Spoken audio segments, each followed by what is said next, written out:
Estimadas y estimados estudiantes, sean bienvenidas y bienvenidos a la clase de hoy en la cual se abordará el tema de rotación de un objeto rígido en torno a un eje fijo. Iniciaremos nuestro análisis definiendo el concepto de objeto rígido.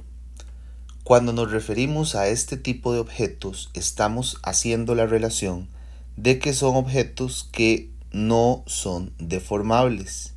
Físicamente, esto quiere decir que las ubicaciones relativas de todas sus partículas por las que se encuentra compuesto permanecen constantes. Hay que destacar que en la realidad, los objetos tienen cierto grado de deformación. Sin embargo, podemos modelarlo en situaciones en las que esa deformación se puede considerar como despreciable. Por ejemplo, si analizamos la botella que está a la izquierda, esa botella es un objeto rígido porque antes de que sus partículas cambien, ella se quiebra. Ya sea que le apliquemos una fuerza de compresión o de tensión, las partículas no van a ceder, pues ceden un poquito, pero no ceden, prácticamente es despreciable esa diferencia de distancia que podría ceder entre las partículas. Por el contrario, si observamos el resorte que está a la derecha, el resorte cede mucho, las distancias relativas entre las partículas ceden considerablemente, ya sea si se le aplica una fuerza de tensión o una fuerza de compresión. Nosotros vamos a considerar, para el efecto de la rotación, que es lo que queremos estudiar, únicamente objetos rígidos.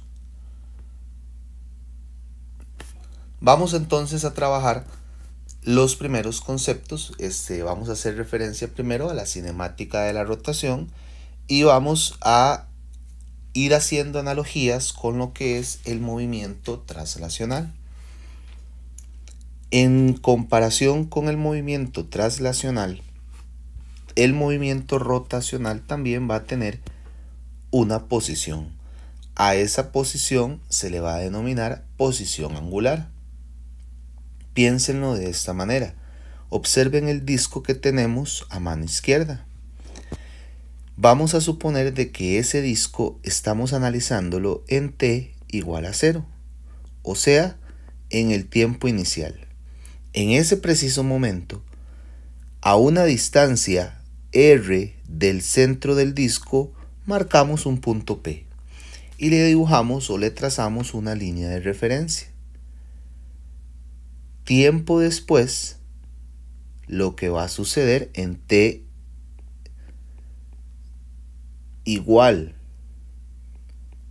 o pongámoslo así, en t igual a t sub 0 más delta t, o sea, en un tiempo posterior, si tenemos un movimiento en rotación del disco, vamos a observar que el punto P se va a desplazar y que esta distancia que él va a recorrer la vamos a denotar con la letra S, y a esta distancia le vamos a llamar que el disco recorrió un arco. Si nosotros observamos, el radio sigue siendo constante y lo que se forma es una sección donde tendríamos un ángulo θ que le llamaríamos el ángulo barrido.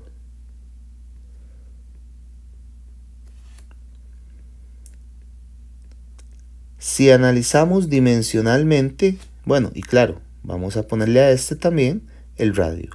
Si analizamos dimensionalmente cada una de estas variables, el arco se mide en metros, el radio está medido en metros también, unidades oficiales, y el ángulo barrido estaría medido en radianes.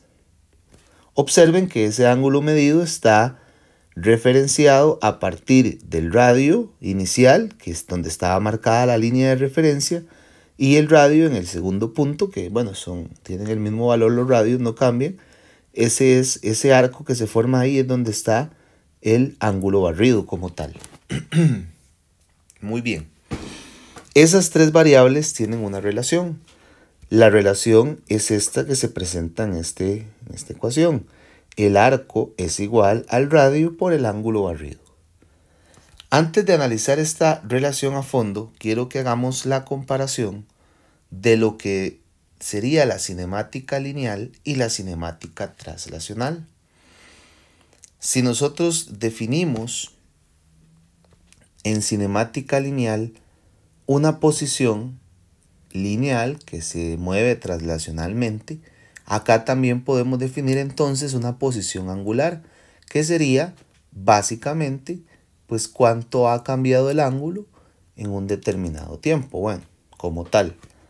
Antes de continuar por ahí, entonces regresemos a la relación, porque esta relación es conocida.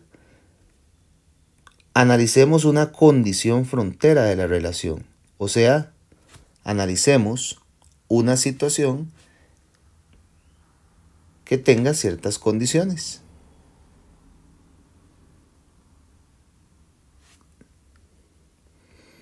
Y quiero que la condición que analicemos sea el hecho de una vuelta completa.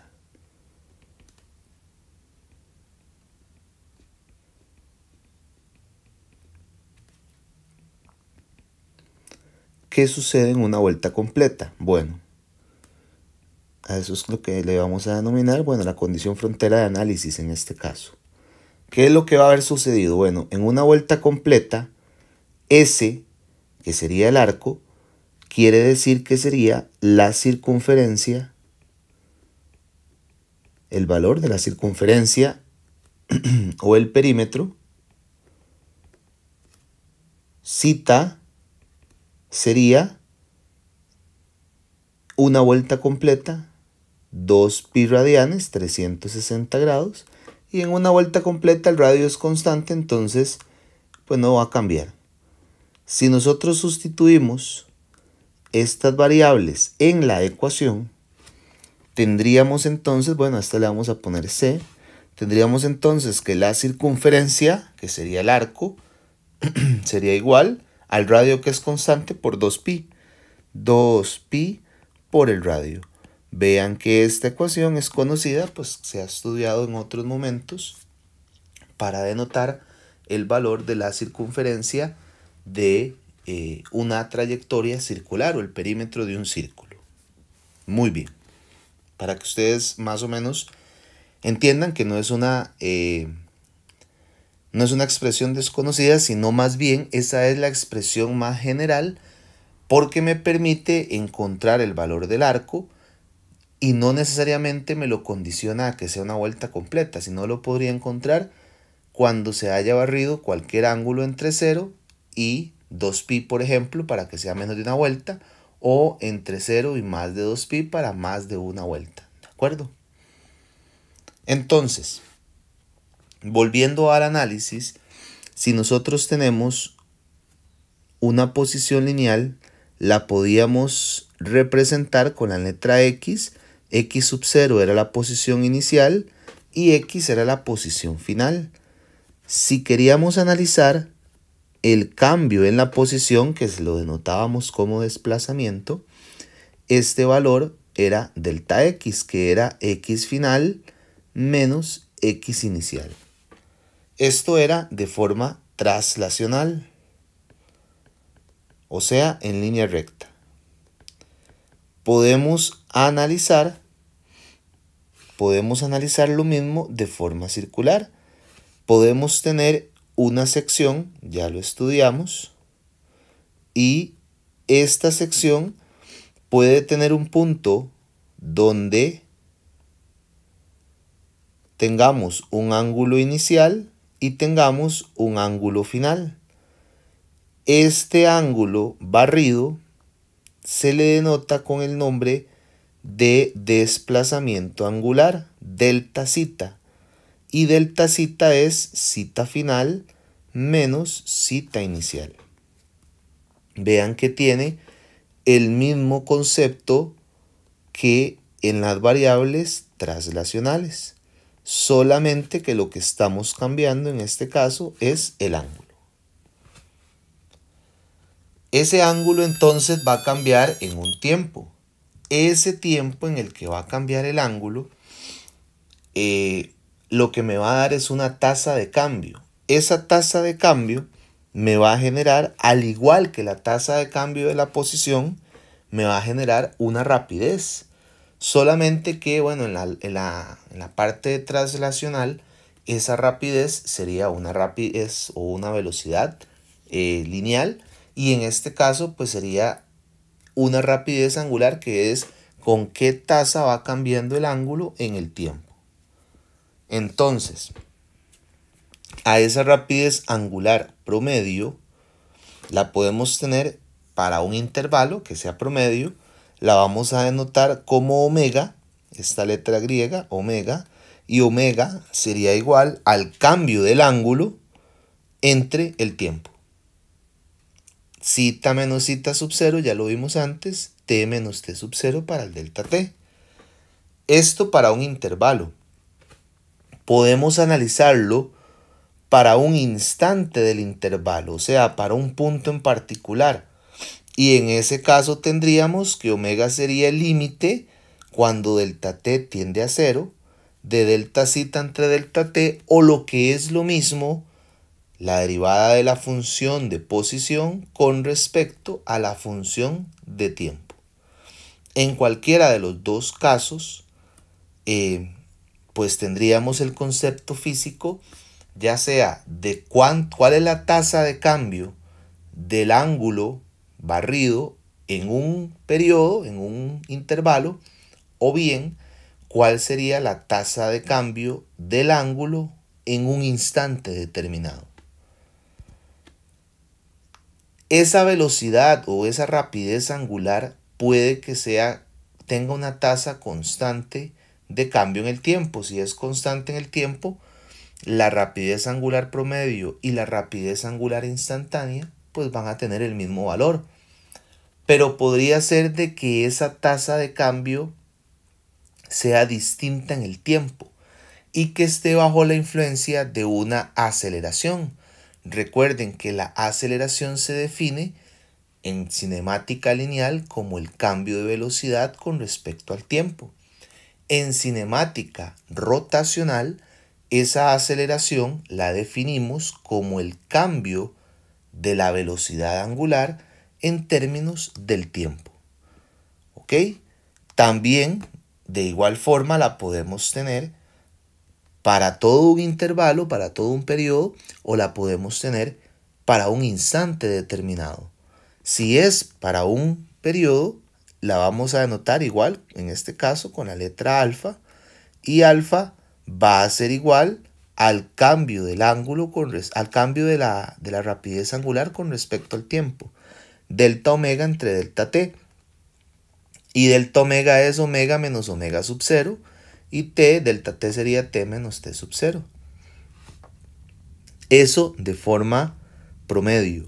Si la queremos para un instante determinado, alfa sería el límite cuando delta t tiende a 0 del cambio de omega entre el cambio del tiempo, que sería lo mismo que la derivada de omega con respecto al tiempo, que sería lo mismo que la segunda derivada del ángulo con respecto al tiempo.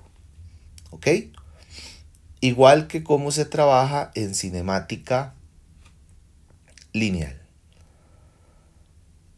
Entonces, esa posición angular me va a generar que el objeto, o ese cambio en la velocidad angular, me va a generar que el objeto tenga un movimiento rotacional, y vamos a tener la particularidad de que ese movimiento va a estar dado en la dirección del eje de rotación. Y aquí me voy a detener y vamos a analizar qué es el eje de rotación. El eje de rotación es el punto fijo en el cual, o alrededor del cual el eje está rotando. Por ejemplo, si nosotros nos devolvemos al caso del disco, el eje de rotación sería este punto que se denota con la letra O. Ese sería el eje de rotación, es ese punto a lo largo del cual el disco va a rotar. Muy bien. Entonces, eso quiere decir que la rotación va a tener, la velocidad angular, pues va a tener una dirección, por supuesto, y de momento lo vamos a definir de la siguiente manera. Si tenemos el movimiento en un plano XY, omega va a ir hacia afuera del plano cuando su rotación sea contraria a las manecillas del reloj. ¿Qué quiere decir que sea contraria a las manecillas del reloj? En sentido antihorario. Y en sentido antihorario sería observarlo de esta manera, la rotación. Si va en sentido contrario a las manecillas del reloj, eso quiere decir que la rotación va a ir hacia afuera del plano, va a salir del plano. Pero si va en el sentido de las manecillas del reloj, la rotación va a ir en el mismo sentido del plano, hacia adentro. Es decir, esto sería cuando estamos en condiciones de sentido horario. Y horario sería a favor de las manecillas del reloj. Esta va a ser la explicación o la dirección que le vamos a dar al movimiento rotacional a partir de omega, si gira a favor o en contra de las manecillas del reloj, entrando o saliendo del plano. ¿De acuerdo? Entonces, hagamos un breve resumen de lo que hemos estudiado hasta ahora. Nosotros podemos tener la función de zeta en términos del tiempo, podemos tener la función de omega en términos del tiempo y la función de alfa en términos del tiempo. Si nosotros tenemos zeta y queremos llegar a omega en esta dirección, para encontrar omega nosotros lo que hacemos es que derivamos la función de zeta con respecto al tiempo. Si tenemos omega y queremos alfa, la función de alfa sería la derivada de omega con respecto al tiempo. Muy bien. En sentido contrario, pues aplicamos la operación inversa.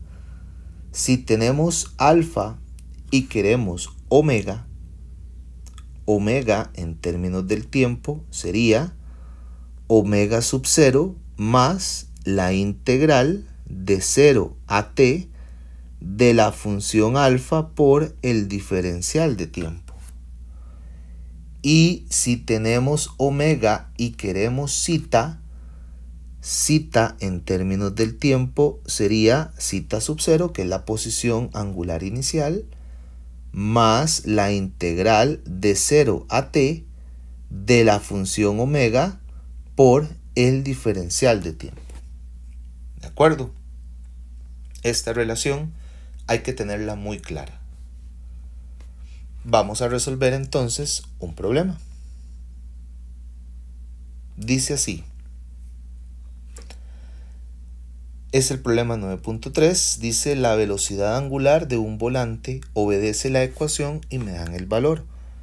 Omega en términos del tiempo es igual a una constante A más una constante B por el tiempo al cuadrado, donde A está en segundos, o sea, está en las unidades oficiales, y A y B son constantes cuyos valores numéricos son 2.75 para A y 1.50 para B. De acuerdo. Ok. Pregunta A. ¿Cuáles son las unidades de A y B si omega está en radianes por segundo? Tenemos que hacer el análisis dimensional. Vean que para yo poder sumar A más B por T cuadrado, al final todo tiene que estar en las mismas unidades de omega para que sea dimensionalmente correcto. Esto quiere decir que A tiene que estar en las mismas unidades de omega. Las unidades de A tienen que ser radianes entre segundo. Para el caso de B, el análisis de B sería el siguiente. Vean que B, la expresión que contiene a B, es B por T a la 2. Esto quiere decir que vamos a tener un tiempo en segundos a la 2, que sería el segundo, por decirlo de alguna manera. Voy a escribirlo así. Y entonces, el valor de B lo vamos a expresar para que se cancele y me queden radianes por segundo, que es lo que yo ando buscando. Yo tengo que tener abajo en B un segundo elevado a la 3, para que cuando multiplique el valor de segundos al cuadrado entre segundo al cubo, me quede un segundo lineal y la unidad sea dimensionalmente correcta. Entonces, quiere decir que este sería el valor de la unidad de B, o sea, B debería estar en radianes entre segundos al cubo. Muy bien. Vean la pregunta B. ¿Cuál es la aceleración angular del volante en t igual 0 y en t igual 5? Me piden el valor de alfa instantáneo, pero me dan omega. Antes de evaluar en esos puntos, debo de derivar la función para encontrar el valor de la aceleración angular instantánea. Entonces vamos a ejecutarlo de esa manera tal cual lo acabamos de decir. Entonces ocupamos alfa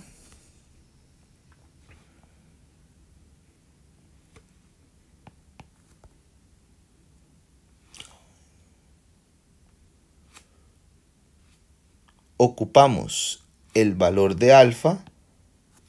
Espérense un segundo. Acá. Muy bien.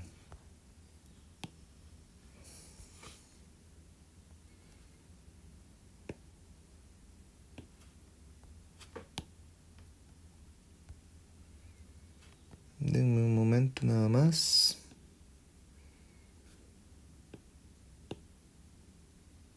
Listo.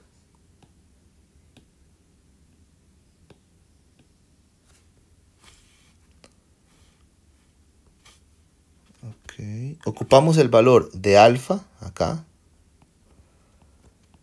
Instantánea, eso es lo que vamos a medir para t igual 0 y para t igual 5 segundos, que es lo que me dice el problema. Entonces, venimos y aplicamos la operación que nos corresponde en este caso, que sería la derivada de la función. Entonces tendríamos que alfa en términos de t sería la derivada de omega con respecto al tiempo. Es decir, alfa en términos de t sería la derivada y el valor de la función era a más b por t a la 2 con respecto al tiempo. O sea, tendríamos que alfa en términos de t sería la derivada de a con respecto al tiempo, es una constante de 0, y la derivada de b por t cuadrado sería 2b por t. Muy bien. Evaluamos entonces, porque ahí tendríamos la función de alfa, evaluamos para los tiempos que nos indican, y entonces el primero sería a los 0 segundos, sería 2 por el valor de b, que es 1.50. Ya vimos que la unidad es radianes entre segundo al cubo por el tiempo que sería 0 segundos. ¿De acuerdo? Bueno, esta se hace 0. Y la otra es a los 5 segundos, indicaba. A los 5 eran. No, perdón. Sí, a los 5, correcto. Y entonces, cuando evaluamos a los 5 segundos, decimos que alfa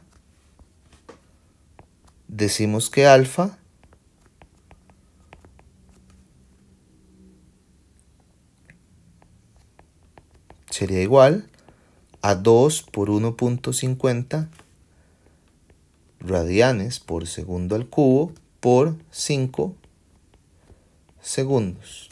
¿De acuerdo? Y cuando colocamos ese valor en la calculadora, tenemos por resultado de que alfa serían 15 segundos. 15 radianes por segundo al cuadrado, perdón.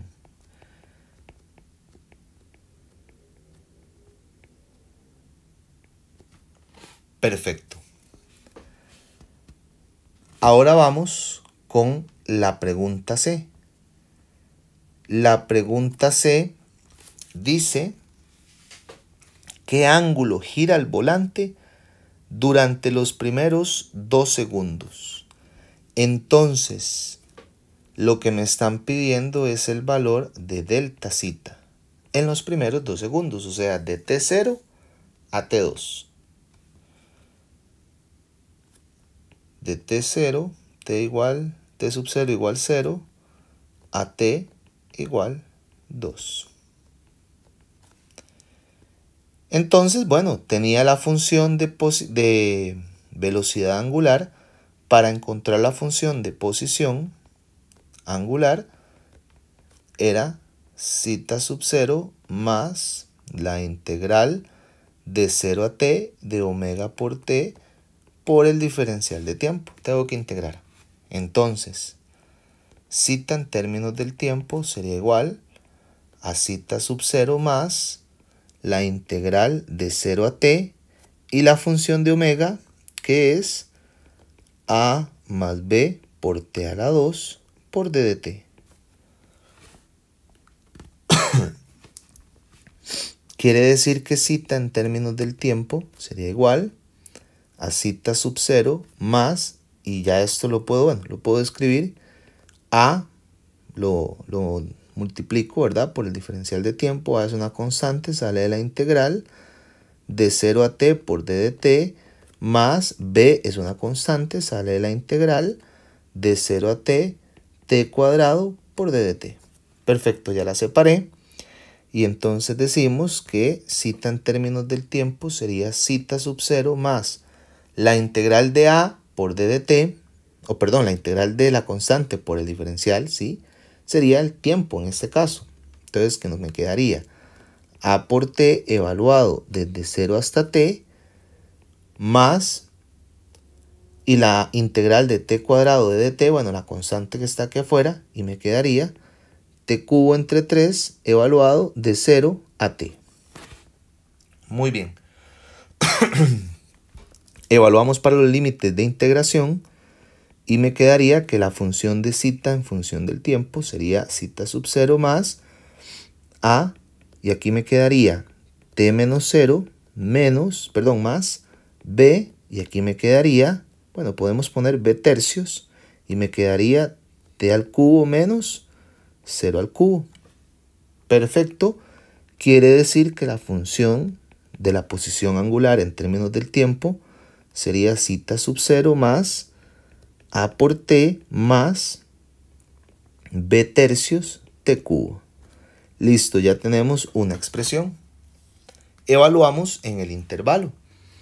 Entonces, para encontrar el desplazamiento angular, que sería zeta evaluado en 2 menos zeta evaluado en ceros. Posición angular final menos posición angular inicial. Y entonces me quedaría que este delta zeta, entonces escribo el primero. Vean que no me dan referencia del valor de zeta sub 0. Entonces no lo puedo escribir. Podríamos asumir que es 0. Bueno, no es lo correcto. Tendrían que darme un punto para poder calcular ese valor de zeta sub 0. pero bueno, para efectos de lo que me pide el problema no es necesario, porque observen que se me va a cancelar, se me va a ir. Me quedaría zeta sub 0 más A, que valía 2.75 radianes por segundo, por el tiempo, que estamos evaluando en T2, que serían 2 segundos, más B, que es 1.50 radianes por segundo al cubo, entre 3 por 2 segundos, elevado a la 3. Esto sería el primer punto, menos lo mismo del segundo punto.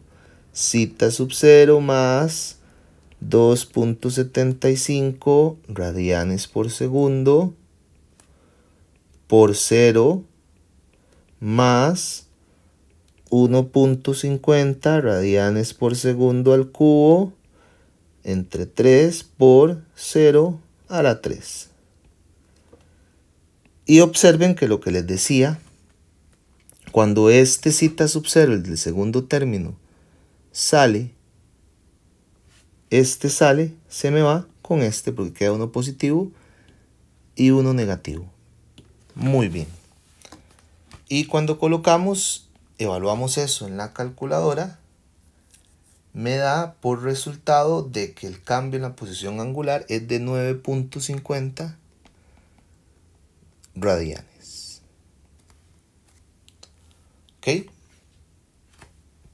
Muy bien. Esta B es muy similar en su desarrollo. Entonces, voy a plantearla. O este segundo problema es muy similar en su desarrollo.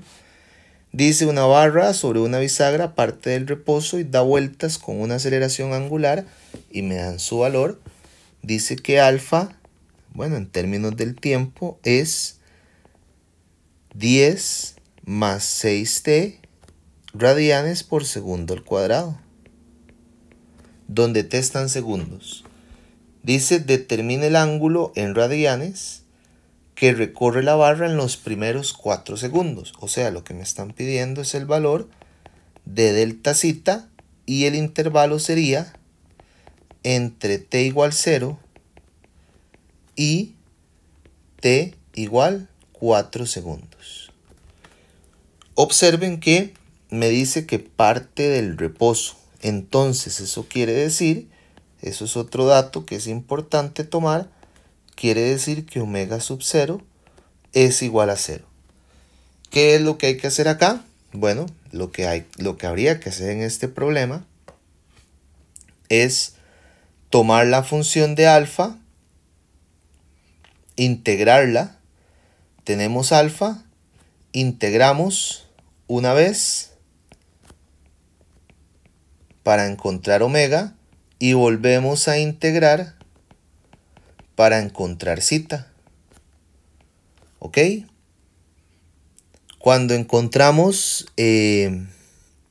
omega, la función de omega es 10t más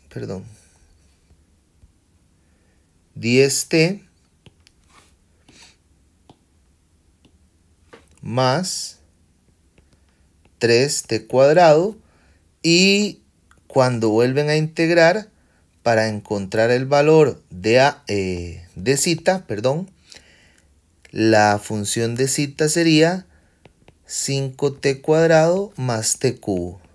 Y evaluando para esos puntos van a encontrar de que el ángulo girado es 144 radianes. Lo dejo ahí para que ustedes lo intenten. Es muy similar al que acabamos de hacer. Este también es muy similar a estos problemas. Vean que me dan la función de alfa. Dice: un eje gira a 65 radianes por segundo. Este sería el valor de omega sub 0, la velocidad inicial con la que gira, en el tiempo t0. Por eso les digo que es omega sub 0, porque es en t igual 0.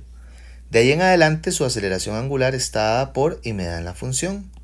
Esta sería la función, donde alfa está en radianes por segundo y t se encuentra en segundos. Dice, encuentre la rapidez angular del eje en t igual 3 segundos. O sea, tengo que tomar esa función e integrarla en la función a.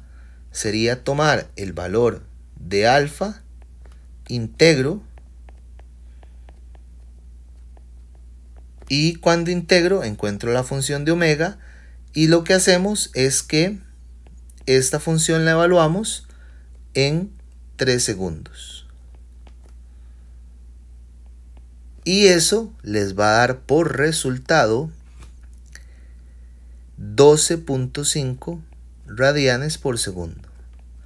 Cuando ustedes, nada más para que lo tengan ahí, esta función de omega en términos del tiempo, cuando la integran, les va a dar 65 más 10t menos 2.50 t cuadrado. Y luego les piden igual el ángulo girado. Entonces, en la B, teniendo la función de omega, vuelven a integrar para encontrar zeta y vean que les piden un delta zeta, esa es la incógnita, entre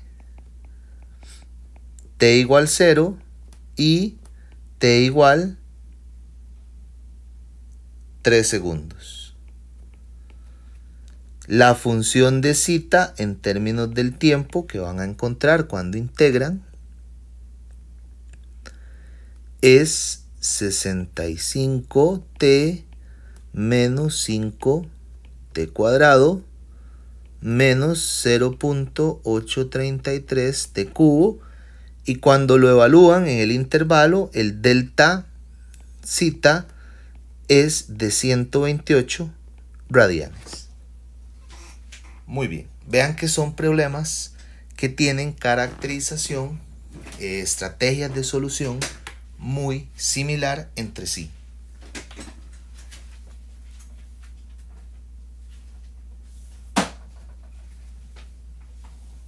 Muy bien, entonces se los dejo por ahí para que ustedes lo puedan resolver con toda la tranquilidad.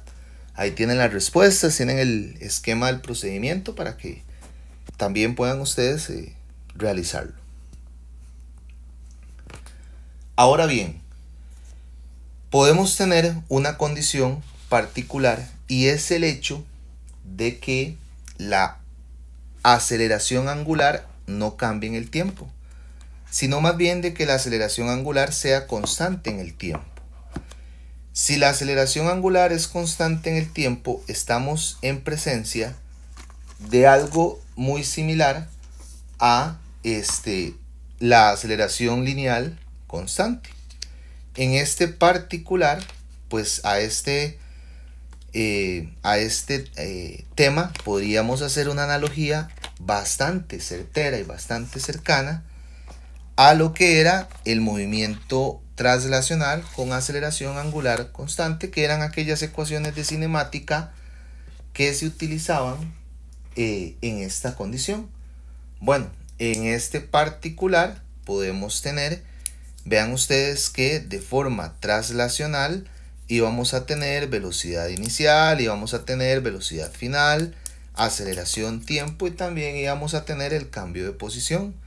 Bueno, resulta ser que angularmente podríamos tener exactamente los mismos parámetros, solamente que en lugar de velocidad lineal, en lugar de v, tendríamos omega, y en lugar de aceleración lineal a, tendríamos aceleración angular alfa, tiempo es lo mismo, y en lugar de x, de posición, tendríamos posición angular.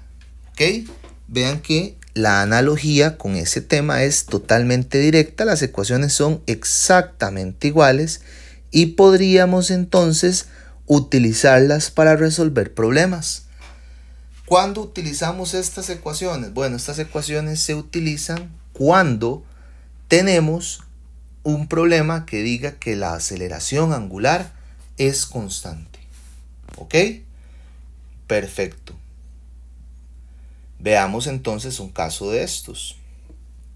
Dice la estrategia de solución es la misma de los problemas que se abordaban con aceleración lineal constante. Vamos a tomar los datos, hacer todo el análisis, revisar las unidades, bueno, todo es lo mismo. Dice, un ventilador eléctrico se apaga y su velocidad angular disminuye de manera uniforme de 500 revoluciones por minuto a 200 revoluciones por minuto. O sea, me están diciendo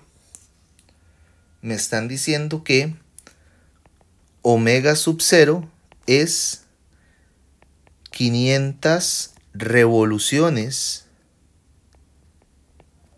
por minuto y que omega final son 200 revoluciones por minuto. Ahora, ustedes me dicen, profe, ¿y cómo sabe usted que ese es el valor de omega, que está en revoluciones? Bueno, es muy sencillo. Recuerden que una vuelta es una revolución y una vuelta son 2 pi radianes, o sea que hay un factor de conversión directo. Vamos a ponerlo aquí, una revolución son 2 pi radianes, hay un factor de conversión directo entre esas variables. O sea que yo podría hacer la conversión que se me presenta acá. Podría pasar estos valores de revoluciones por minuto a las unidades radianes por segundo.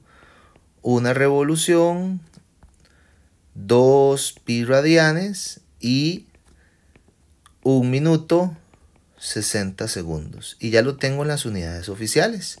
Igual acá, 2 pi radianes es una revolución y un minuto son 60 segundos, equivale a 60 segundos.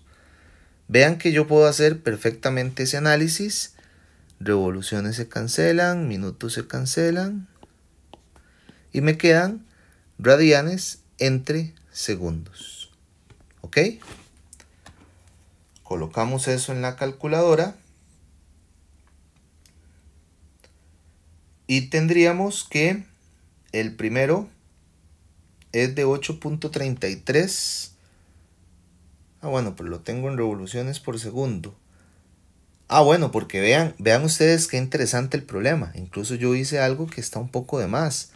Porque vean que no terminé de leer. Es decir, lo pasé de una vez a las unidades oficiales. Pero es que vean que al final la pregunta dice calcule la aceleración en revoluciones por segundo al cuadrado.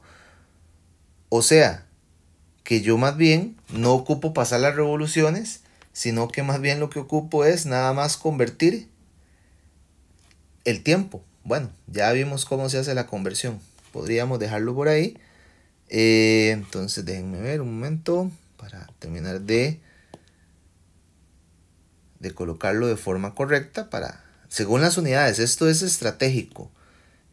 Vean que me fijé en las unidades después para revisar qué era lo que me pedían. Si me pedían unidades del SI o si no me pedían, pues sí tenía que hacer toda la conversión. Entonces lo que ocupo convertir es el tiempo. Un minuto son 60 segundos, igual acá. Un minuto son 60 segundos. Cancelo la unidad de tiempo. Muy bien, y ahora sí. Tendríamos 8.33 segundos, 333 revoluciones por segundo la primera y la segunda 3.333 revoluciones por segundo. Perfecto. Como les digo, si me hubieran pedido unidades oficiales, pues lo trabajo como lo iba trabajando. Y vean que me dicen que en 4 segundos, o sea, me dan que el tiempo son 4 segundos. Ahora sí, calcule la aceleración angular alfa en revoluciones por segundo cuadrado y el número de revoluciones, o sea, delta zeta, que efectuó el motor en el intervalo. Es decir, Es decir, vamos a encontrar el valor de alfa y el valor de delta zeta. Bueno, teniendo omega sub 0 y tiempo, podría usar la primera ecuación que se nos muestra. Omega es igual a omega sub 0 más alfa por t. Quiere decir que omega menos omega sub 0 entre el valor de t es igual a alfa, despejando. Omega sub 0 pasa a restar, el tiempo que está multiplicando pasa a dividir. Y entonces me quedaría 3.333 revoluciones por segundo menos 8.333 revoluciones por segundo entre 4 segundos es igual al valor de alfa, y entonces me quedaría menos 1.25 revoluciones por segundo al cuadrado. Para encontrar el valor del delta zeta, bueno, puedo usar la última ecuación que se mostraba ahí. Zeta es igual a zeta sub 0 más 1 medio omega sub 0 más omega por t. Entonces el zeta sub 0 pasa a restar. Zeta menos zeta sub 0 sería igual a 1 medio, voy a evaluar de una vez, omega sub 0, que es 8.333 revoluciones por segundo más 3.333 revoluciones por segundo, y el tiempo que son 4 segundos. Entonces me queda que delta zeta es igual a 23.3 revoluciones. Muy bien, claro, tiene sentido de que sea negativo. ¿Por qué tiene sentido de que sea negativo? Porque está desacelerando como tal. Vean el análisis que pues realizamos. Ahora, la pregunta me dice, ¿cuántos segundos más, o sea, a partir de ese momento, cuántos segundos más tardará el ventilador en detenerse si la aceleración angular se mantiene constante en el valor calculado en el inciso A? Entonces, quiere decir, para responder la parte B, que vamos a tener un siguiente intervalo, y vean que para ese siguiente intervalo omega sub 0 sería el omega final del intervalo anterior, o sea 3.333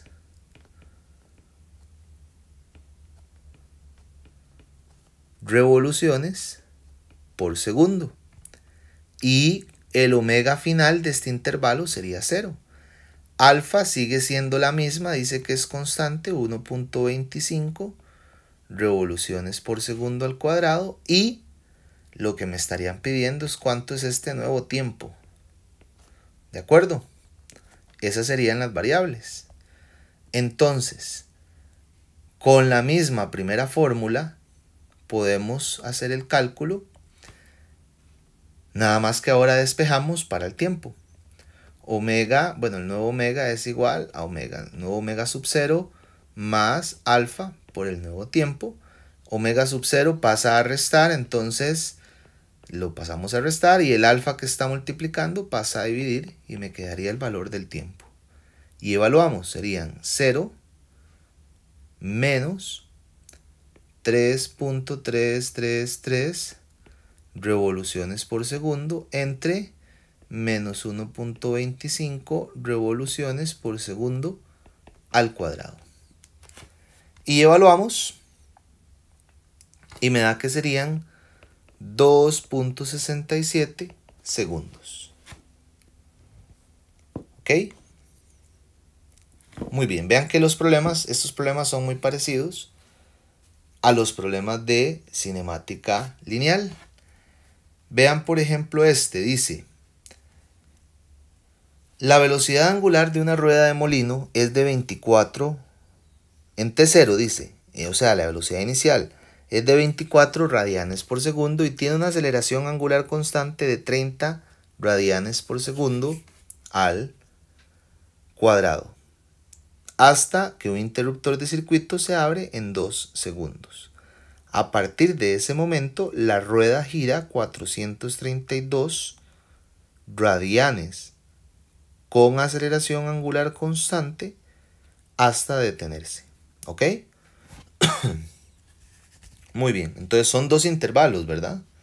Tendríamos un primer intervalo, por decirlo de alguna forma, que va de t0 a t igual 2 segundos.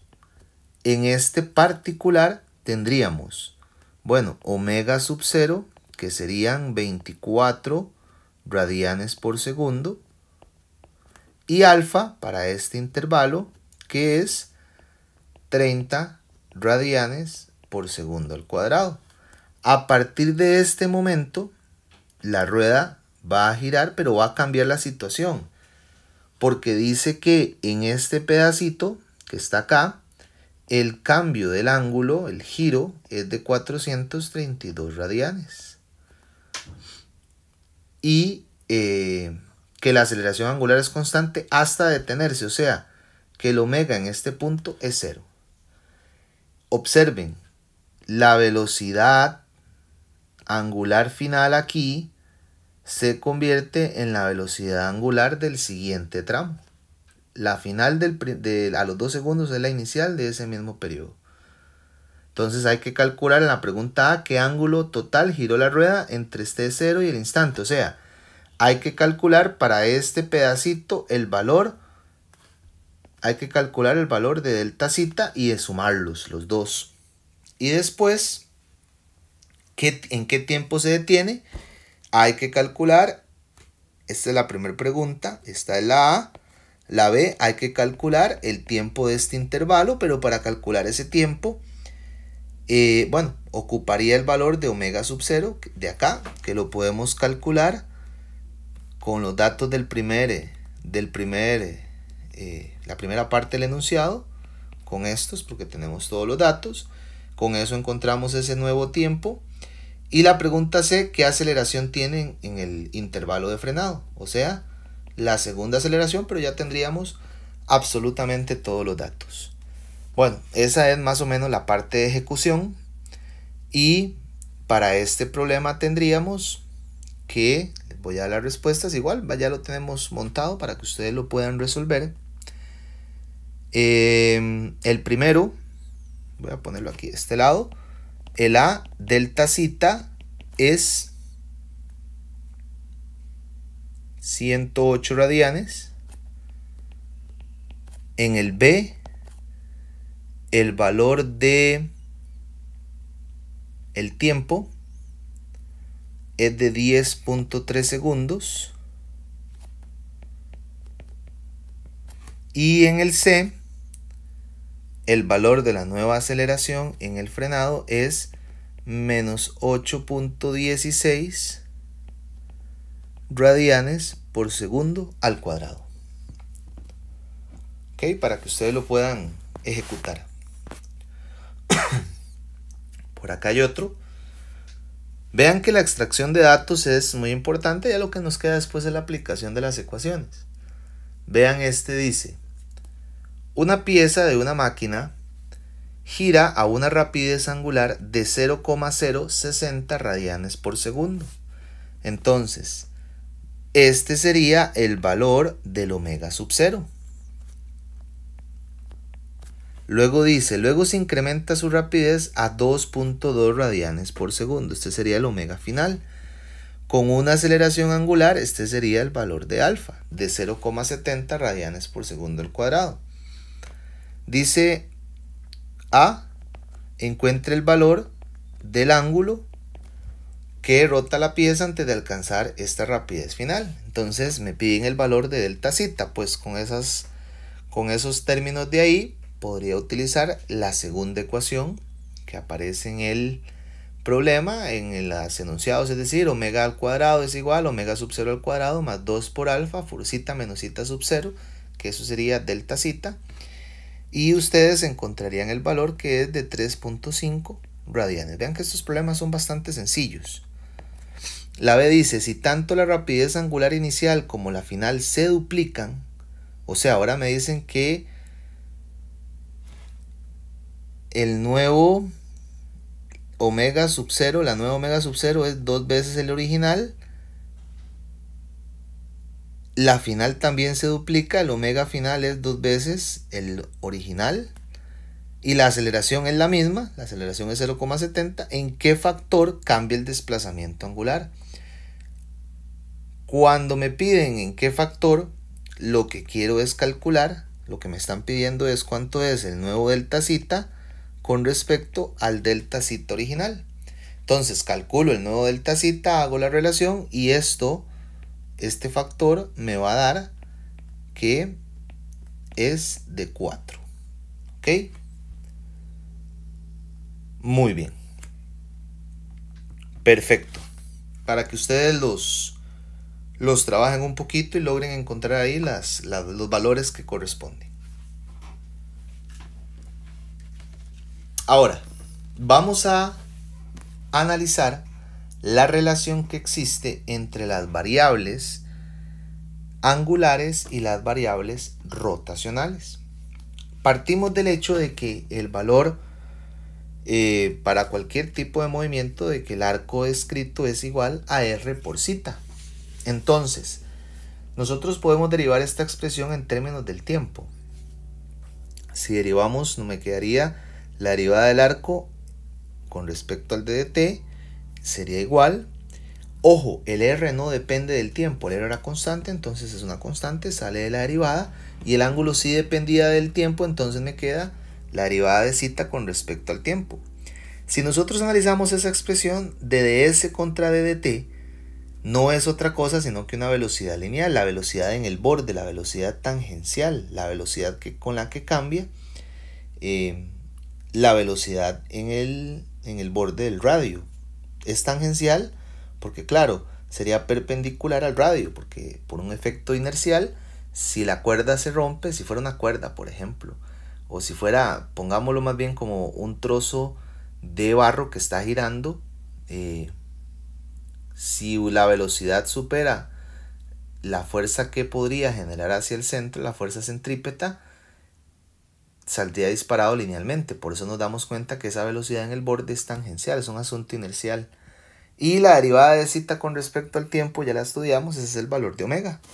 Entonces, haciendo eso mismo, entonces esa expresión me quedaría como v es igual a r por omega. Esta es una relación entre la velocidad tangencial, o sea, la velocidad que está en el borde, y la velocidad angular que tenga la partícula.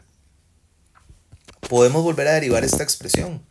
Y ahora derivaríamos v con respecto al tiempo, r seguiría siendo constante y derivaríamos omega con respecto al tiempo. La derivada de v con respecto al tiempo, si estamos cambiando una velocidad lineal con respecto al tiempo, pues me quedaría entonces una aceleración lineal, que de nuevo se tendría la misma dirección, es una aceleración tangente a la trayectoria. Y la derivada de omega con respecto al tiempo es el valor de alfa. Si sustituimos esto en la ecuación, nos quedaría que la aceleración tangencial es igual a r por el valor de alfa. Pero observen, aquí podemos marcar claramente lo que es un movimiento circular de un movimiento rotacional. Porque recuerden ustedes que en el movimiento circular aparecía una aceleración radial que iba a ir hacia el centro de la trayectoria, perdón, la vamos a definir como v cuadrado entre r. Que la aceleración radial lo que hacía era jalar las partículas radialmente hacia el centro para mantener el movimiento circular. Bueno, aquí podríamos comenzar a hacer diferentes sustituciones, por ejemplo esta que aparece por ahí. En lugar de la velocidad tangencial podríamos poner r por omega y me quedaría entonces una expresión de la aceleración radial en términos de omega también. Bueno, eso es válido. Pero aquí es donde yo les digo cuál es la diferencia que existe entre el movimiento circular y el movimiento rotacional. Y es algo muy sencillo, que observen que el movimiento rotacional va a tener una aceleración radial que va a ir hacia el centro de la trayectoria. Pero además, ese movimiento rotacional va a tener una aceleración tangencial que no aparece en la dinámica del movimiento circular. Entonces, ¿qué es lo que hace esa aceleración tangencial? Esa aceleración tangencial lo que provoca en el cuerpo es que alrededor del eje fijo, del punto de rotación, la partícula comience a girar en torno a sí mismo. Entonces, quiere decir que tendríamos una aceleración total que por teorema de Pitágoras sería la suma de los catetos al cuadrado, la raíz de la suma de los catetos al cuadrado. Vean ustedes qué interesante. Aquí marcamos claramente cuál es la diferencia entre una rotación y entre un movimiento circular. El movimiento circular no tiene la aceleración tangencial. El movimiento circular solamente tiene la aceleración radial. En el caso del movimiento rotacional presenta las dos aceleraciones y por lo tanto vamos a tener un vector aceleración que lo que va a causar es que las partículas se mantengan unidas, pero a su vez que comiencen a girar alrededor de un eje fijo. ¿Ok? Vean, por ejemplo, este caso. Dice así. Dice,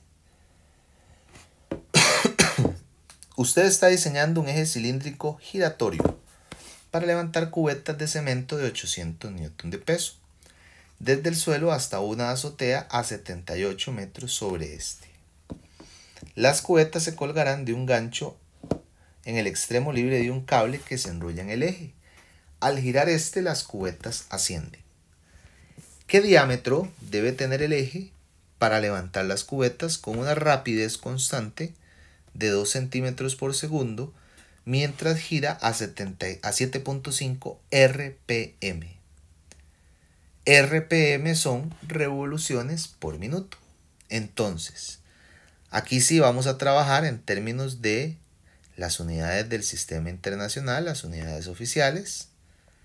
Entonces, bueno, en la pregunta A, lo que me están pidiendo es la velocidad tangencial que van a tener, perdón,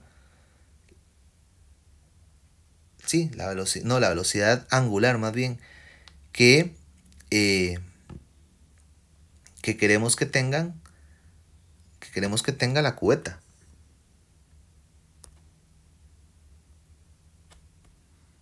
No, perdón, el diámetro es más bien lo que me están pidiendo.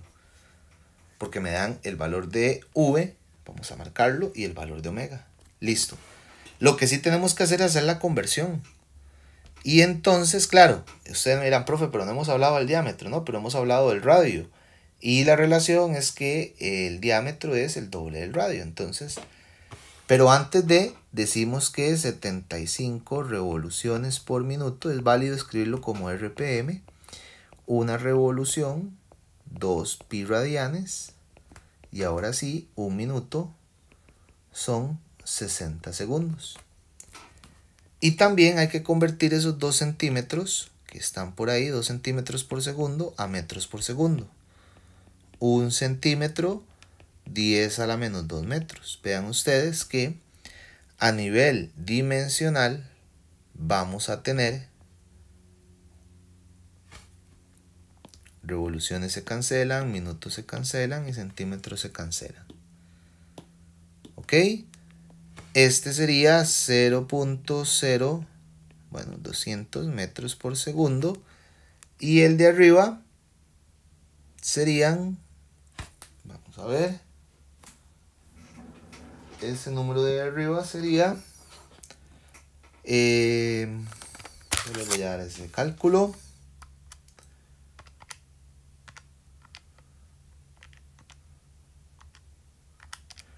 El valor de omega muchas veces uno lo puede expresar en términos de pi. Entonces podemos ponerlo así, 5 medios pi radianes por segundo. O podemos dar el decimal que es 7.85 radianes por segundo. Entonces, teniendo esas variables ya listas, aplicamos la ecuación. V es igual a R por omega. V entre omega es igual a R. O sea, me quedaría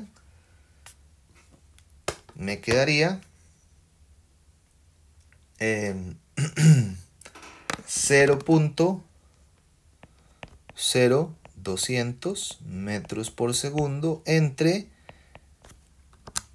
5 medios pi radianes por segundo. Esto sería el valor de R y serían 0.0255 metros, y el diámetro sería el doble del radio, o sea que el diámetro sería 2 por 0.255 metros y tendríamos que el diámetro serían 0.02, perdón, aquí me comí un 0, 0.0255 por 2, y eso serían 0.051 metros. Ese sería el diámetro. Ahora, para la pregunta B, me piden si el eje debe impartir a las cubetas una aceleración de 0,400 metros por segundo al cuadrado, ¿qué aceleración angular deberá tener? Entonces, vean que en la B me dicen que A tiene que ser 0.400 metros por segundo al cuadrado. Y lo que me piden es el valor de alfa. Claro, ya yo tengo el radio. Entonces, puedo decir que esa aceleración es R por alfa. O sea, que esa aceleración entre el radio es igual a alfa. O sea, 0.400 entre 0.0255 es igual al valor de alfa. Y cuando aplicamos eso, me da que 15.7 radianes por segundo al cuadrado es el valor de alfa. Muy bien. Vean un poquito ahí la relación entre los problemas. Habían datos acá como esta altura o este peso, que son datos distractores. No nos ocupamos para absolutamente nada. Este es muy parecido. Dice: un automóvil acelera uniformemente desde el reposo y alcanza una rapidez de 22 metros por segundo en 9 segundos. Vean que lo que me dicen es que la velocidad inicial es 0, primero, porque dice parte del reposo. La velocidad final es 22 metros por segundo. Y me dicen que el tiempo es de 9 segundos. Las llantas tienen 58 centímetros de diámetro. O sea, me están diciendo que el diámetro de las llantas son 58 centímetros. Cuando lo pasamos a metros, bueno, 0,580 metros. Y el radio, entonces, quiere decir que es la mitad de eso, que serían 0.290 metros. ¿Ok?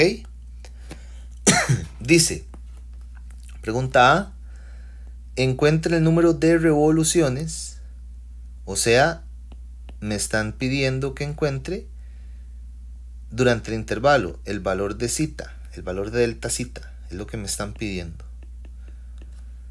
Y pregunta B, ¿cuál es la rapidez angular final de una llanta en revoluciones por segundo? El valor de omega final, y lo que me dicen es que lo pase a revoluciones por segundo.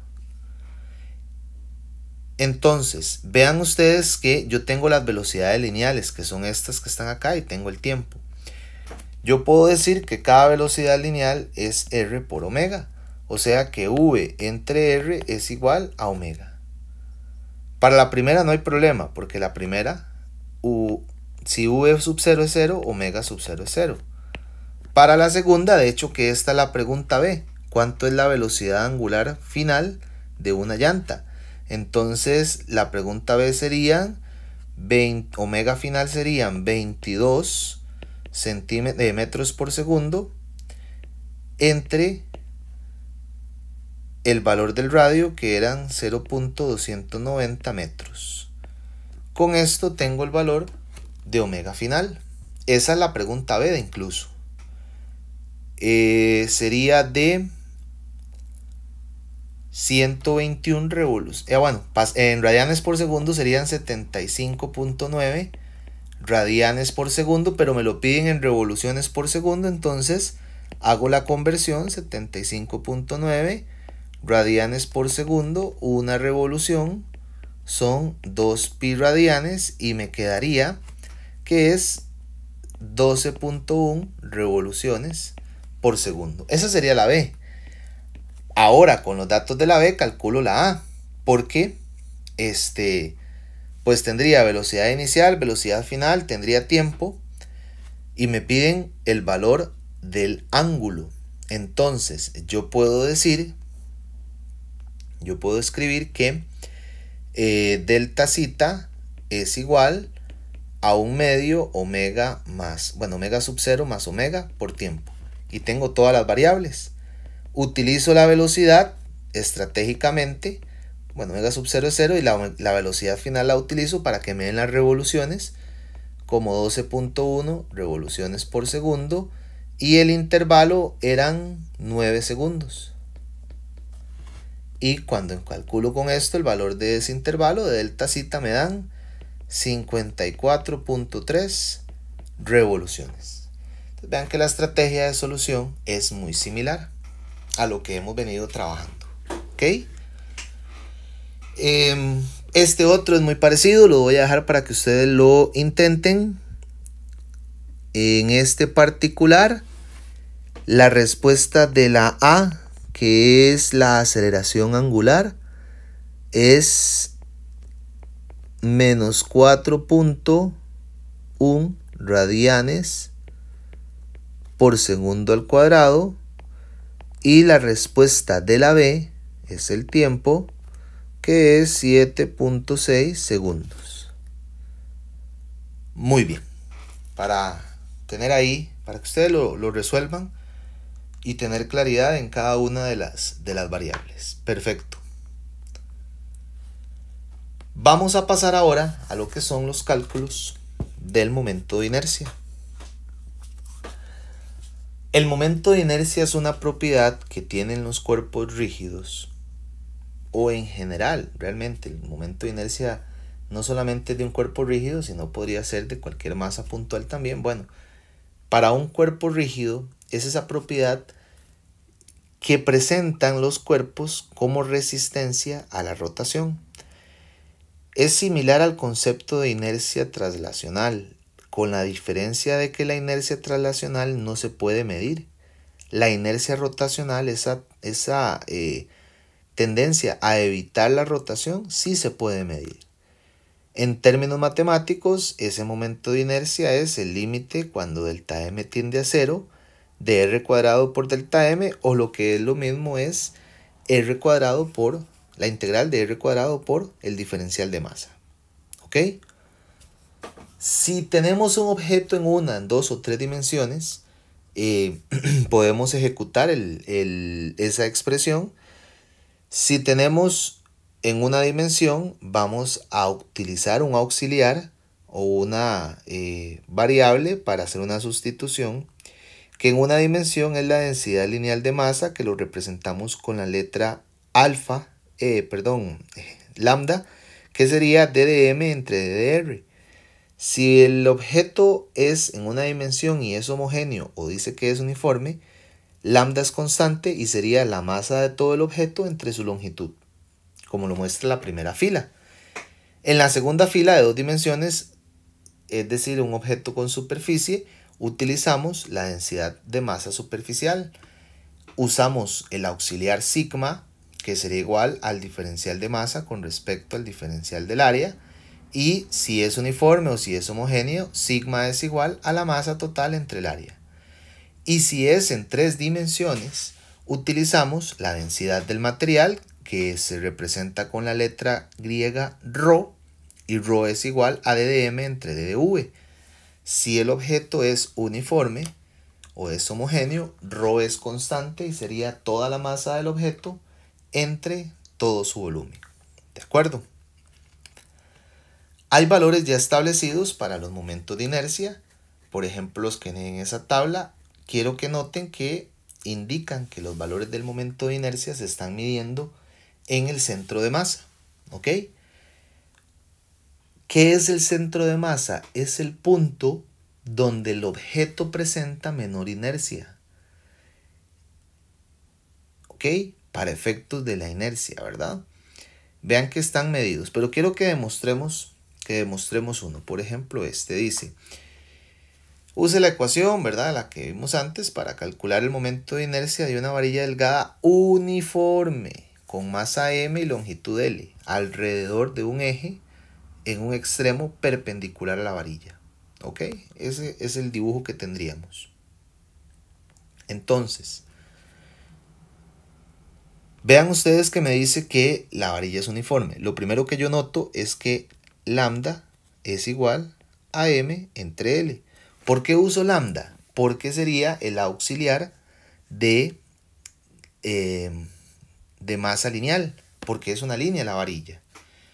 Entonces yo voy a definir un pedacito, voy a agarrar un pedacito de la varilla por acá, y ese pedacito de la varilla va a tener un diferencial de masa, y va a estar colocado a una distancia de dr con respecto al extremo. Entonces si yo aplico el valor de lambda acá, en ese pedacito, lambda sería ddm entre ddr. Como dice que es uniforme, quiere decir que los dos lambda son iguales. O sea, que ddm entre ddr es igual a m entre L. Voy a despejar, tengo 4 incógnitas porque no me dicen nada en el problema, pero m y L lo podría conocer. Voy a despejar el ddm. El ddr que está dividiendo pasa a multiplicar, entonces me quedaría m entre L por ddr. Ya vamos a utilizar esta expresión. Entonces, ahora me voy a la definición. La definición decía que el momento de inercia iba a ser igual al radio al cuadrado por el diferencial de masa. Vean que esta expresión no la podría integrar porque el radio y la masa son dependientes la masa es dependiente del radio, entre más radio más masa. Pero yo logré aquí, en esta expresión que acabo de encontrar, relacionar ddm y ddr. Entonces hago la sustitución. Y es igual a r cuadrado. Y en lugar de escribir ddm, voy a escribir m entre L por ddr. O sea que el momento de inercia sería igual. M y L serían constantes, salen de la integral. Y me quedaría la integral de r cuadrado por ddr. Y ya eso yo lo puedo integrar porque vean que está en términos de la misma variable. ¿Cuáles van a ser los límites de integración? Iría desde r igual 0 hasta r igual L, que sería el otro extremo. Entonces iría desde 0 hasta L. Quiere decir que el momento de inercia sería m entre L. Y entonces me quedaría la integral de r cuadrado de dr sería r al cubo entre 3 desde 0 hasta L, que son los límites de integración. Quiere decir que el momento de inercia es m entre L, evalúo, y entonces me quedaría L a la 3 entre 3 menos 0 a la 3 entre 3. Y entonces quiere decir que el momento de inercia sería m entre L por L a la 3 entre 3. Y observen que me quedaría, puedo sacar el 1/3 a multiplicar al frente. Y me quedaría una L de abajo, con una de arriba se van, entonces me quedaría m por L a la 2. Esta sería la expresión del momento de inercia para una varilla que pivota alrededor de un eje perpendicular en uno de sus extremos. Ese valor está aquí en la tabla. ¿Lo ven? De esta forma es en la que se encuentran este tipo de problemas. Por acá les puse otro, el de un cilindro. Vamos a demostrar que tiene este valor, que el momento de inercia tiene ese valor. Es un cilindro hueco, entonces es un cilindro de 2 radios. Vamos a tener un radio R1 y vamos a tener un radio R2, radio exterior y radio interior, y la masa es m del cilindro. Entonces hay que demostrar que el momento de inercia tiene ese valor. Entonces, para efectos del problema, vean que la altura del cilindro es h y que vamos a definir un cilindro imaginario con un radio r para poder hacer la integral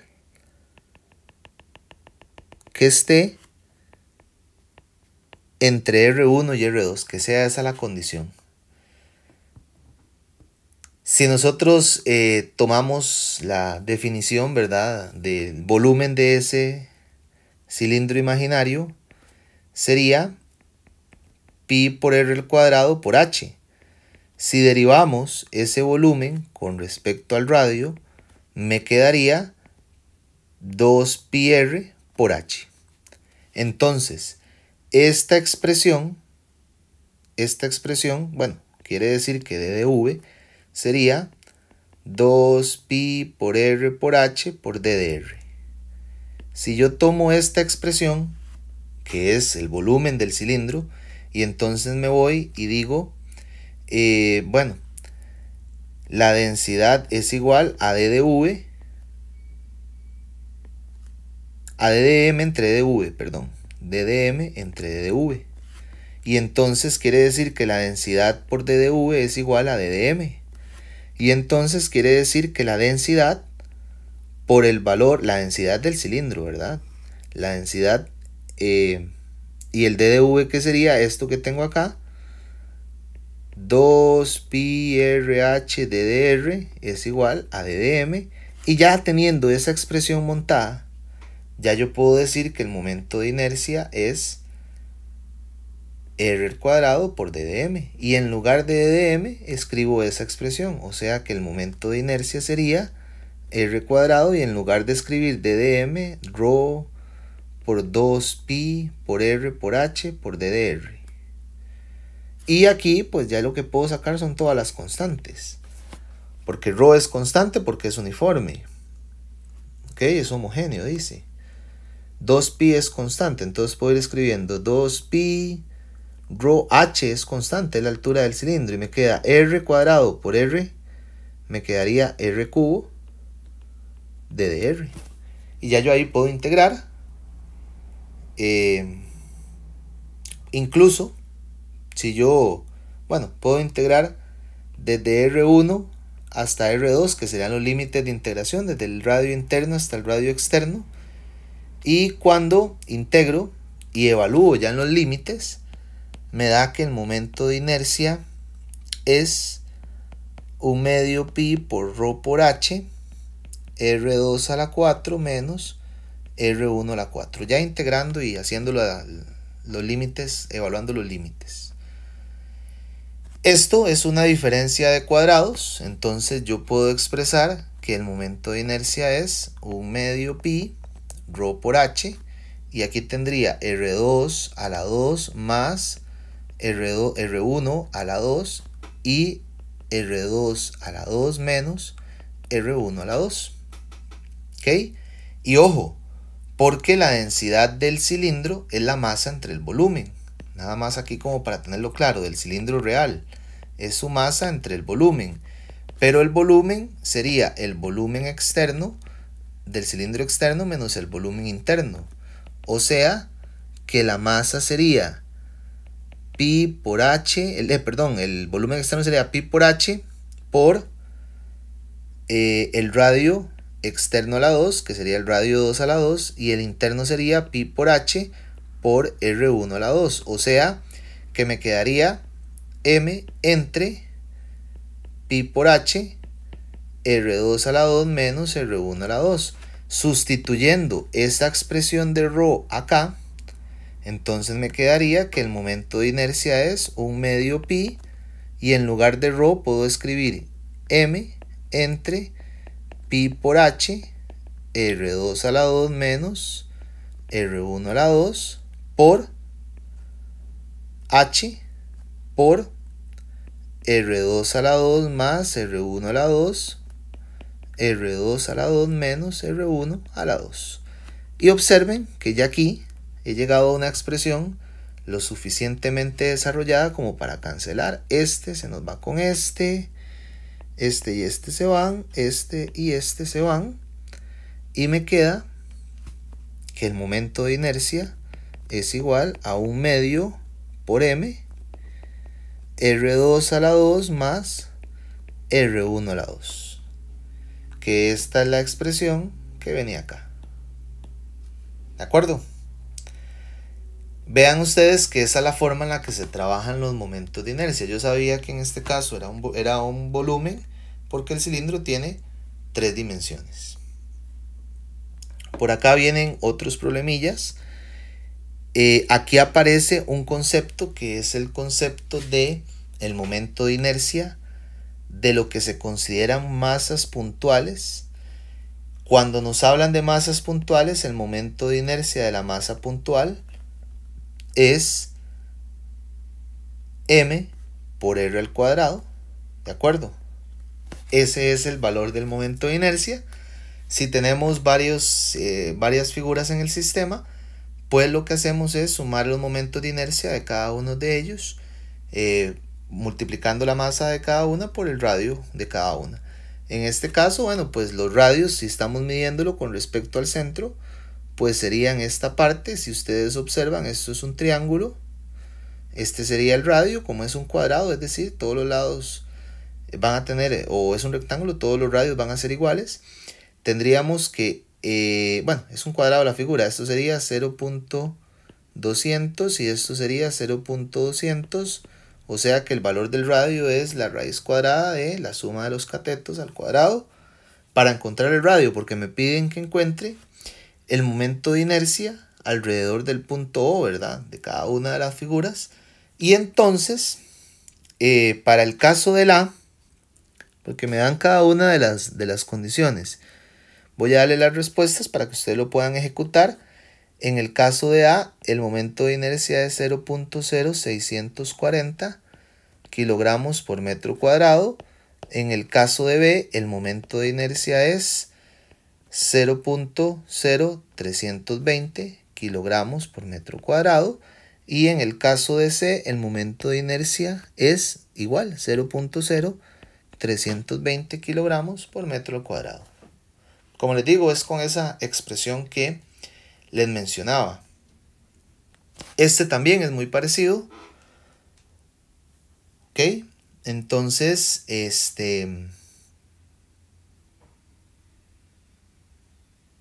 lo podemos ejecutar.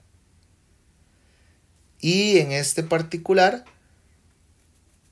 vamos a tener, vean, me dan el valor del momento de la masa de la rueda, me dan el valor de su radio y me dan cada uno de los 8 rayos cuánta masa y cuánta longitud tiene. Me piden el momento de inercia total. El momento de inercia total sería la suma de los momentos de inercia, sería el momento de inercia del anillo o del aro más el momento de inercia de los rayos como tal. Entonces es muy sencillo porque es un solo anillo, el momento de inercia, o un solo aro, el momento de inercia del aro, si lo buscamos en la tablita anterior, bueno, nos vamos a dar cuenta que es m por r cuadrado, y cada rayo sería como el que hicimos, el que demostramos antes, 1/3 de ml al cuadrado, porque serían varillas delgadas que pivotan alrededor de un eje. Y son 8 rayos, entonces hay que multiplicarlo por 8. Poniendo los datos, vamos a encontrar que el momento de inercia total es de 0.193 kilogramos por metros al cuadrado. Les va a quedar a ustedes para que ustedes hagan el cálculo, es sustituir ahí los valores. ¿Ok? Los momentos de inercia tienen esta particularidad. Hay algunos que son un poco más complejos que los podemos calcular. Y pues si la idea del problema no es que los calculemos, sino más bien que utilicemos la tabla, pues también podemos utilizar la tabla para encontrar ese valor del momento de inercia. Hay otra metodología también que se utiliza para encontrar el valor del momento de inercia.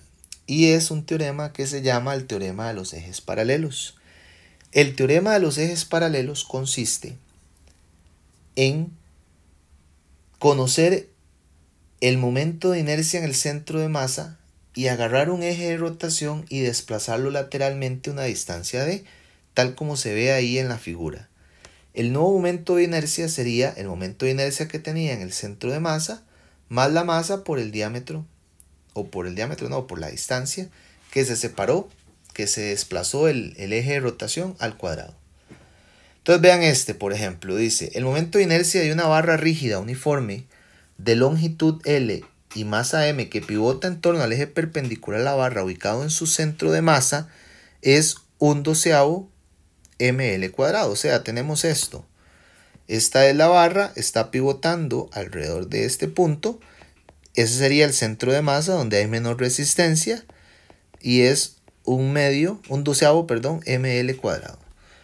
Dice, utilizando el teorema de los ejes paralelos, demuestre que el momento de inercia de esa barra, cuando pivota en torno a un eje perpendicular a la barra que pasa a través de uno de sus extremos, entonces me dicen que demuestre esto. Ocupamos encontrar este momento de inercia. Observen que estaba aquí en la mitad, es decir, se desplazó L medios, esta sería la distancia, y la barra tiene masa M, lo que me dice el problema. Aplicando el teorema de los ejes paralelos, I es igual, ahí en el centro de masa más M por D a la 2. O sea que sería 1/12 M por L al cuadrado más M, y lo que se desplazó serían L medios a la 2. Vean que no importa, ustedes me pueden decir, profe, se desplazó menos L medios. Sí, podría desplazarse menos L medios, pero al final está el cuadrado en la ecuación. Va a salir siendo positivo igual. Quiere decir que el momento de inercia sería 1/12 ml cuadrado más m, y aquí me quedaría L a la 2 entre 4.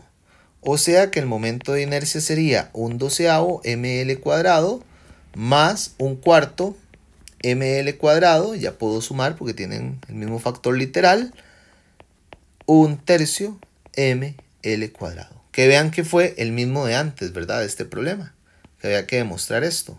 Bueno, es el mismo de antes. Este es haciendo uso del teorema de los ejes paralelos.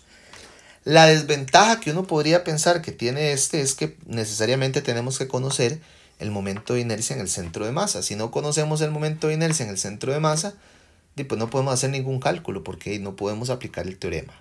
Pero bueno, son diferentes tipos de problemas que se utilizan. Bueno, este también es aplicando ahí el teorema de los ejes paralelos. Se los voy a dejar para que ustedes lo ejecuten. En la parte A, la respuesta es 1/12 ml cuadrado. Y en la parte B, la respuesta es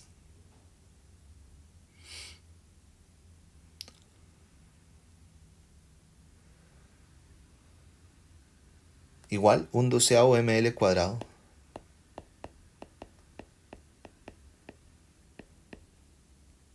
Ok, bueno, lo pueden ustedes demostrar ahí. Este también es una demostración. Entonces, bueno, ahí vienen, como este ya viene aquí, ¿qué tienen que demostrar? Pues lo pueden encontrar con toda la tranquilidad. Y vamos a cerrar este capítulo con lo que es el concepto de la energía cinética rotacional. Porque claro, la rotación o el movimiento rotacional, al ser un movimiento, va a presentar energía. Esa energía que va a presentar está asociada a la energía cinética del sistema, porque el sistema se está moviendo. No van a haber cambios de energía potencial porque recuerden que dijimos que en el objeto rígido las posiciones de las partículas son invariables o su variación es muy pequeña. Imaginemos un punto ubicado ahí donde está a un radio r del eje de rotación de un objeto que está girando alrededor de ese eje con una velocidad angular omega. Si queremos analizar la energía cinética de ese punto, de ese pedacito de masa, nada más sería un medio masa por la velocidad tangencial al cuadrado. Si no hablamos de ese punto, sino que hablamos de todas las masas que están alrededor, vamos a tener una energía cinética de todo el sistema. Esa energía cinética sería la sumatoria de todas las energías cinéticas de cada masa por la cual se encuentra compuesto el sistema. Que no sería otra ecuación, sino que una serie donde tendríamos la sumatoria de un medio m por v al cuadrado.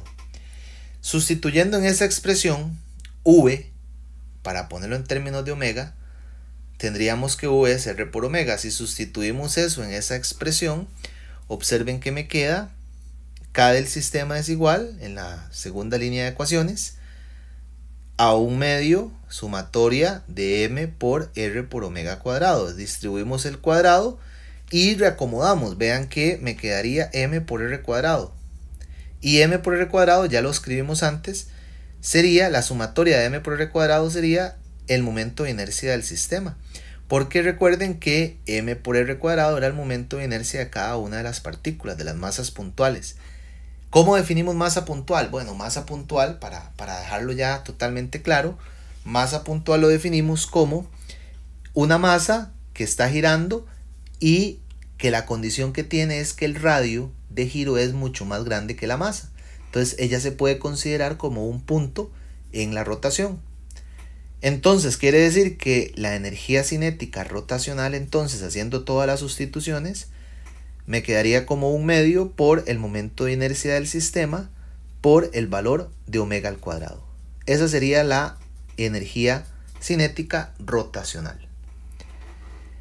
Aquí hay diferentes tipos de problemas. Veamos, este primero dice, el volante es un disco de un motor de gasolina, debe ceder 500 joules de energía mientras su velocidad angular se reduce de 650 revoluciones por minuto a 520 revoluciones por minuto. ¿Qué momento de inercia se requiere? Entonces, bueno, el momento de inercia, en la incógnita, me dan el valor de la energía cinética que debe ceder. Como debe ceder, bueno, sería menos 500 joules, porque la está perdiendo. Me dan el valor de omega sub 0, que es 650 revoluciones por minuto. Hay que pasarlo a radianes por segundo, igual que el omega, hay que pasarlo a radianes, el omega final, que serían 520, hay que pasarlo a radianes por segundo para poder hacer el cálculo. Y bueno, aquí lo que hay que hacer es aplicar la ecuación. La energía cinética es un medio por el momento de inercia por omega. Bueno, este es el delta K realmente, el cambio. Entonces ese sería con la final y hacer lo mismo con la inicial. Como el disco no cambia, el momento de inercia es constante, o sea que el delta K sería un medio por I y me quedaría omega final menos omega sub 0 a la 2, o sea que 2 veces delta K, el 2 del medio pasa a multiplicar y abajo me queda omega final menos omega sub 0 es igual al momento de inercia. Y evaluamos. Eso sí, haciendo las conversiones que les indiqué, evaluando esta situación, tendríamos que el momento de inercia es de 0.600 kilogramos por metro cuadrado.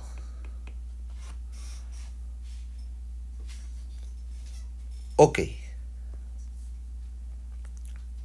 Por acá hay un problema que tiene que ver con energía también.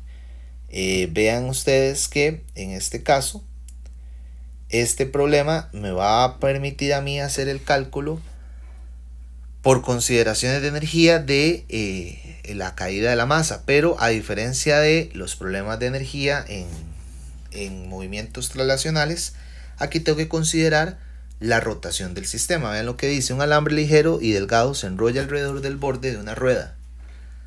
La rueda gira sin fricción alrededor de un eje horizontal fijo y que pasa por su centro. La rueda es un disco uniforme de radio igual a 0.280 metros. ¿Ok? Entonces vean que me dan el radio. Voy a anotarlo acá. El radio de esta rueda es de 0.280 metros.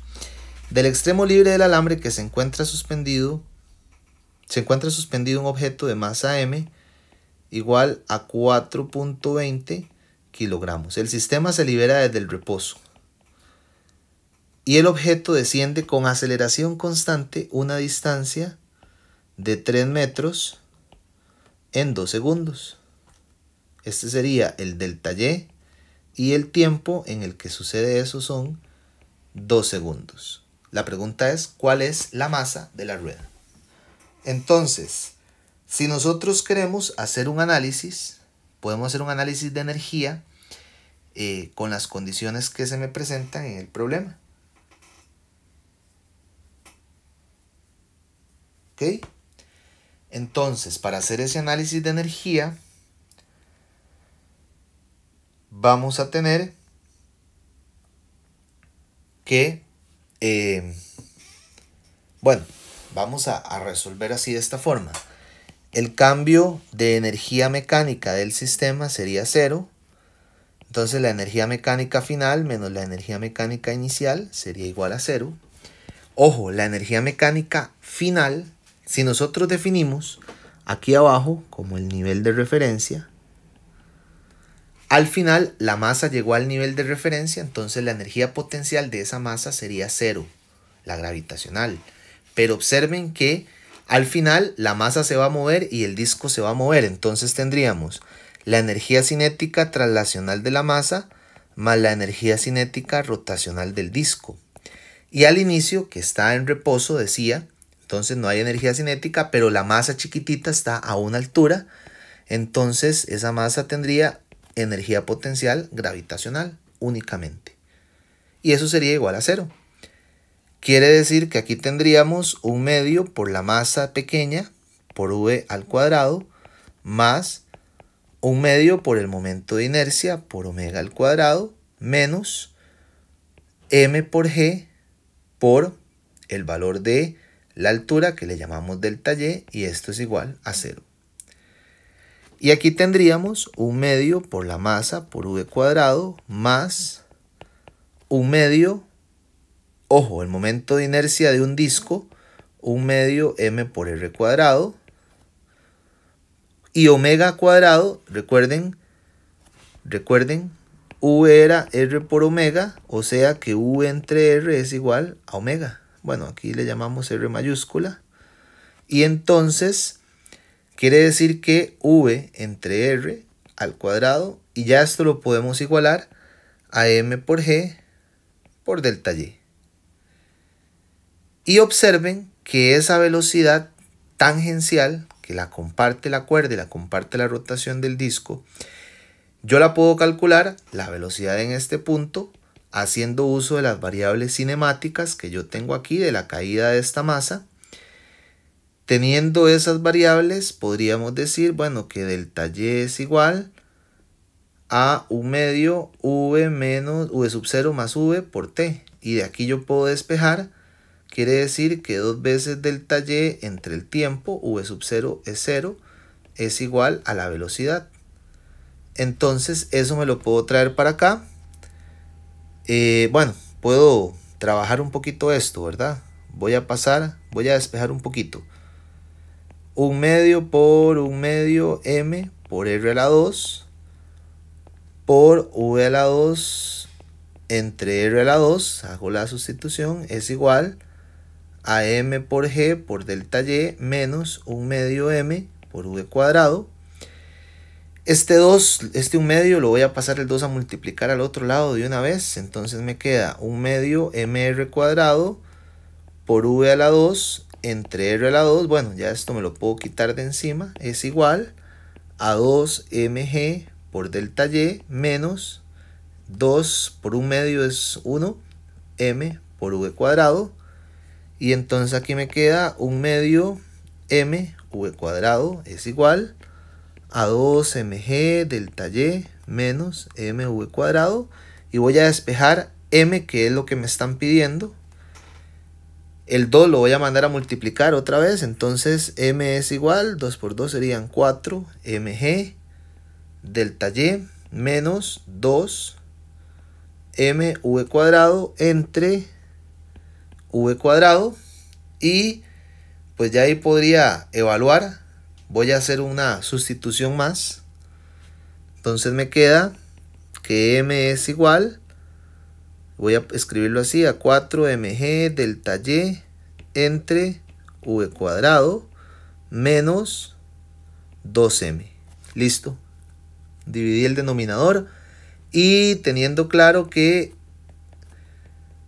ese valor de v cuadrado no es otra cosa sino, lo tengo acá, 2 delta y entre el tiempo. 2 delta y entre el tiempo. Listo. Ahí está, con base en las variables que teníamos en el problema. Sustituimos y hacemos la evaluación en la ecuación y encontramos que la masa es 46.5 kilogramos. Vean, es un problema que tiene que ver con conservación de la energía, pero tenemos que agregar la energía cinética de la rotación. Por acá hay otros problemas que tienen que ver con ese mismo tema. Los voy a dejar para que ustedes los analicen. Un análisis muy similar a lo que hemos venido trabajando. Les voy a dar las respuestas para que ustedes puedan corroborar.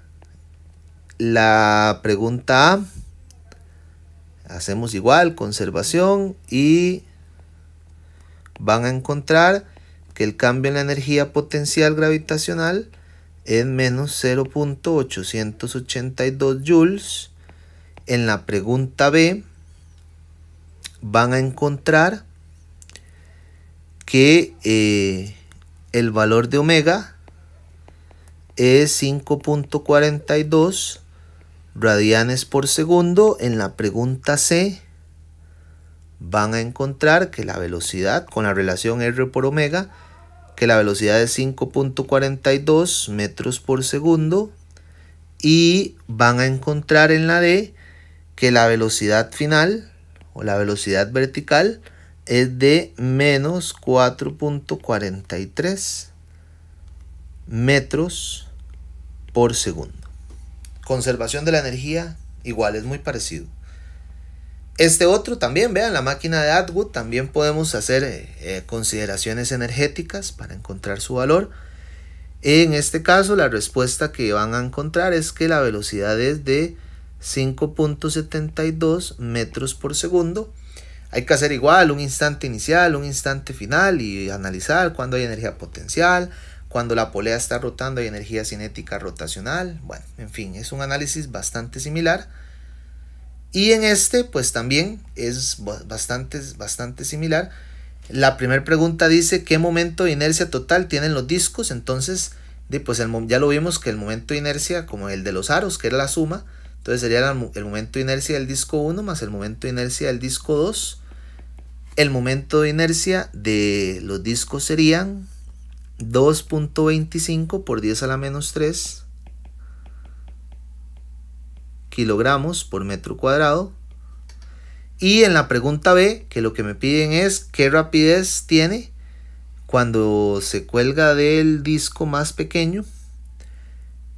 Hacemos igual consideraciones de energía, usamos el radio del disco pequeño y encontramos que la velocidad es de 3,40 metros por segundo. Y si lo colgamos del disco grande, nada más lo que cambia con respecto al inciso B es que ahora el radio es el del disco grande y vamos a encontrar que la velocidad es de 4,95 metros por segundo.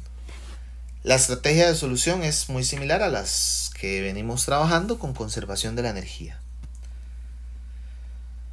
Les dejo por ahí un resumen del capítulo donde ustedes pueden escanear ese código QR y encontrar las soluciones a diferentes ejemplos que vienen en el texto.